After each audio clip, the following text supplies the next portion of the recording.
मालदीव जो है नया विक्टिम बन रहा है मोदी गवर्नमेंट का। राहुल गांधी ने भी कंडेम किया। रक्षा द्वीप है उसकी 97% आबादी मुसलमान है। सेंट्रल इंडियन गवर्नमेंट की जो पॉलिसी है उससे खुश नहीं है।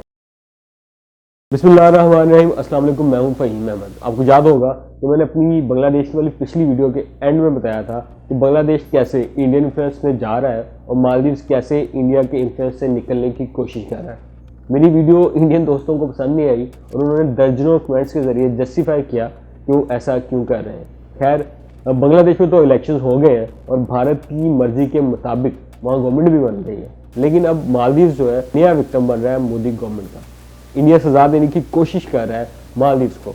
बाइकआउट मालदीव का ट्रेंड चल रहा है। मालदीव को ट्रोल किया जा रहा है और दिखाया जा रहा है कि भारत मालदीव को कैसे घुटनों पर ला सकता है। ये सारा इशू क्या है, भारत यहाँ तक कैसे पहुंची, भारत जैसा जो बड़ा मुल्क है एक छोटे से हमसाये के साथ ये सलूक क्यों कर रहा है, आइए समझते हैं।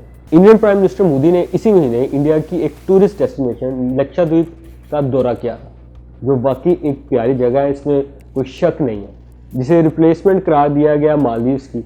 इस पर मालदीव के जो मिनिस्टर्स हैं उन्होंने ट्रोल किया मोदी को। मालदीव के एक वजीर अब्दुल्ला माजिद ने कहा कि भारत मालदीव से तवज्जो हटाकर लक्षद्वीप को प्रमोट कर रहा है। एक और वजीर जाहिद नमीज ने भी मोदी के दौरे का मजाक उड़ाया। उन्होंने तंज किया कि अच्छा कदम है, लेकिन इन जैसी सर्विसेज कैसे फराहम कर सकते हैं, वो इतने साफ सुथरे कैसे हो सकते हैं, कमरों में बदबू होगी। एक और मिनिस्टर है मरियम, उन्होंने प्राइम मिनिस्टर मोदी को जोकर और पपेट करार दिया। वैसे मेरी राय में बीइंग अ मिनिस्टर ये कमेंट्स नहीं करने चाहिए थे और शायद उन्होंने अपनी हद से तजावुज़ किया। खैर, मालदीव की गवर्नमेंट ने इन बयान का नोटिस लिया, जिसके बाद मिनिस्टर्स को मुअत्तल कर दिया। मालदीव की जो फॉरेन मिनिस्ट्री है उसने कहा कि गैर मुल्की लीडर्स के बारे में इस तरह के जो रिमार्क्स हैं वो नाकाबिले कबूल हैं, लेकिन फिर भी इंडिया आर्म ट्विस्टिंग कर रहा है मालदीव की। देखें, ये दुरुस्त है कि शायद ये सब गलत बोल रहे थे, इनको एहतियात करनी चाहिए थी।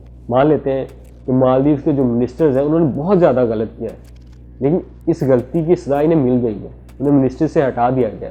आप इन 3 लोगों की सज़ा पूरी कंट्री को देना चाह रहे हैं तो माजरत ये एक छोटापन है। इससे ज़्यादा तो कुनाल कामरा कर देता है प्राइम मिनिस्टर मोदी की। लेकिन बात इतनी सादा है नहीं। असल बात यह है कि मसला सिर्फ मोदी को ट्रोल करने का नहीं है, इससे ज़्यादा गहरा और बड़ा मसला है। असल इशू यह है कि जो मालदीव के प्रेसिडेंट हैं मोहम्मद मोइज़ो, वो चीन के हामी समझे जाते हैं। वो भारत से कह चुके हैं कि वो मालदीव से अपने फौजियों को वापस बुला लें। इसके बाद उन्होंने ये रवायत भी तोड़ी कि जो मालदीव के प्रेसिडेंट हैं वो सबसे पहले भारत जाते हैं।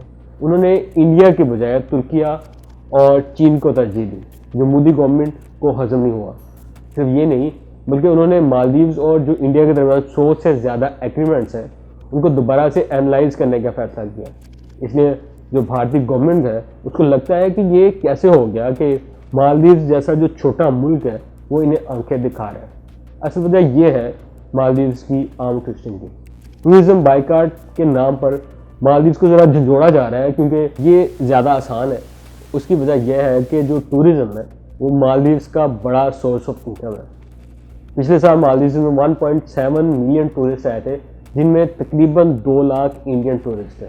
अब मालदीव को सबक सिखाने के लिए ये ट्रेंड कर रहा है कि मालदीव के टूरिज़्म का बाइकआउट किया जाए।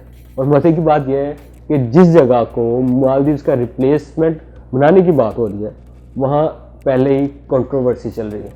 दरअसल जो लक्षद्वीप है उसकी 97% आबादी मुसलमान है, जो पहले ही सेंट्रल इंडियन गवर्नमेंट्स की जो पॉलिसी है उससे खुश नहीं है, क्योंकि इन पर बहुत सारी पॉलिसीज़ इम्पोज की जा रही हैं।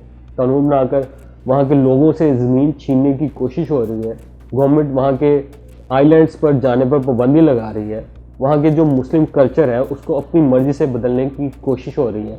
खुद इंडिया में कंसर्न्स रेज किए जा रहे हैं कि लक्षद्वीप को आरएसएस की टेस्टिंग लेबॉर्ट्री बनाई जा रही है। इस पर वहाँ के लोग प्रोटेस्ट कर रहे हैं।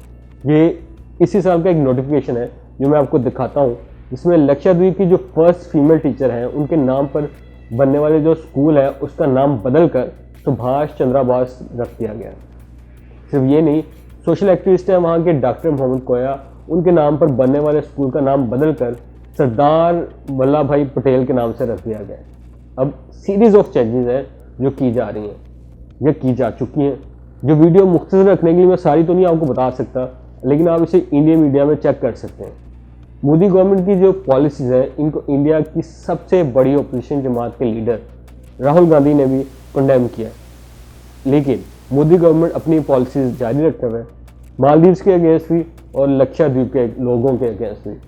अब जो लक्षद्वीप है तो शायद क्योंकि वो इंडियन अमलदारी में है तो मोदी की गवर्नमेंट की पॉलिसीज़ वहाँ कामयाब हो जाए, लेकिन जो मालदीव्स है वहाँ मुश्किल है क्योंकि चीन मालदीव्स को सपोर्ट कर रहा है और ये स्ट्रेटजिक गलती भी हो सकती है इंडिया की जो वो वहाँ कर रहा है, क्योंकि जो चीन की इकॉनमी है वो भारत से बहुत ज़्यादा बड़ी है।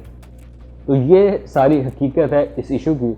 आखिर में मैं यही कहूँगा कि इंडिया का राइट है कि वो कोई भी टूरिस्ट डेस्टिनेशन डेवलप करे, लेकिन वहाँ के लोगों के कल्चर का ख्याल रखना ज़रूरी है। दूसरी जाने मालदीव्स का भी राइट है कि वो जिससे चाहे ताल्लुकात बनाए, लेकिन जो रिस्पेक्ट का एलिमेंट है वो हर तरफ से कायम रहना चाहिए। आज के लिए इतना ही, अपना ख्याल रखिएगा। अल्लाह हाफ़िज़।